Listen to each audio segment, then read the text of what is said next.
This is off the record, not for real. This is off the record. So how has working in the TV industry impacted your mental health? We're getting deep today. It made me lose my goddamn mind. Oh, child. There were some times I didn't think I was gonna make it. I'm not gonna lie. Part of it was because, and I've talked about this, like I put a lot of stress onto myself to be successful. And for me, that meant getting to network. And so there was a lot of stress.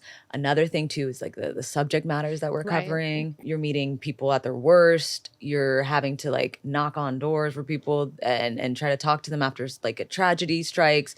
And as a human, you feel such compassion, but you also know that, you know, it's important that you to handle their story with care.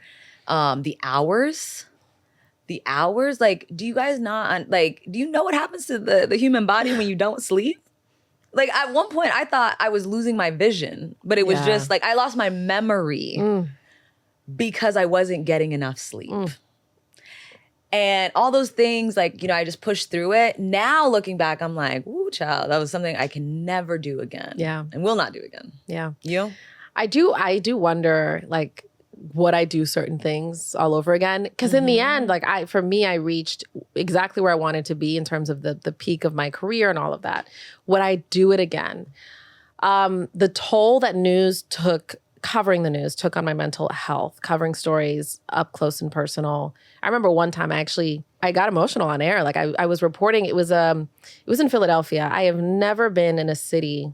First off, I love the views in Philadelphia. Philadelphia, y'all go hard. There's no one like a Philly viewer. But the news was just so heartbreaking. It was a weekend where like several kids were killed. And you're reporting on it. And in one occasion, I was outside of a hospital reporting on a kid who was in critical condition. And you heard suddenly wailing, and you know it was because he passed. And I just had to walk away, and I was just sobbing. My photographer who'd been doing it for 30, 35 years, you get to a point where you learn how to like separate the two. That, in that respect, news really took a toll on me. Yeah. And then what I did for news, so like my husband and I were long distance for 4.5 years. And it was really hard for me to make friends in Philly. And so it was really, really isolating. And it wasn't until a mentor of mine, like I was venting to her about something, and she was just like, I think you're depressed. I was like, oh, is that what it is? And so she was like, you should probably go see a therapist. So between the personal decisions, the way my career decisions affected my personal life and the toll it was taking on my mental health covering the news, it was a lot. Yeah. And I felt a weight lifted in many ways once I left news. Yeah. I think, oh God, 2 stories will always stick with me. One was, I might have shared this with you. It was a shooting. So it was a dad who owned a store, and his son was off for like, I think it was like Thanksgiving break. And so he was like, oh, just come to work with me, like hang out with me or whatever. So I invited him over. They hear some commotion. The kid just goes by the door, drive-by shooting. Literally still. I remember that story still because we went to their house and they were like, the dad does want to talk, you know, like he wants to share a story. He loved his son, but he's heartbroken because he feels it's his fault. Tell me why. I want to say I think they were a Palestinian family. They were like, just come inside and give him some time. They bring out a spread of food.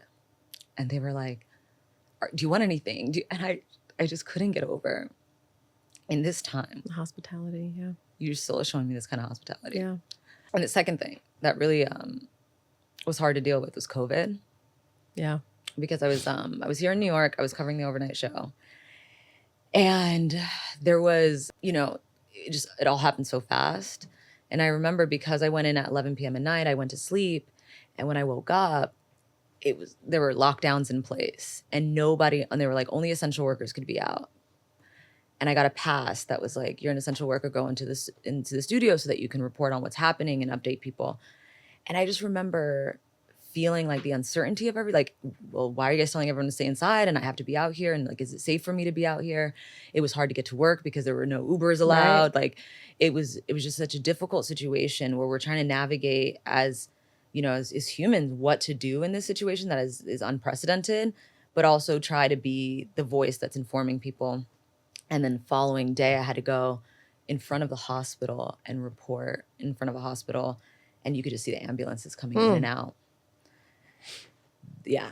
Yeah. It's It very takes tough. I think if you're an empath or just if you have any level of compassion, you carry those stories with you. Like there are people who I still check in on just myself on Facebook to see how are they doing and what's their life look like now.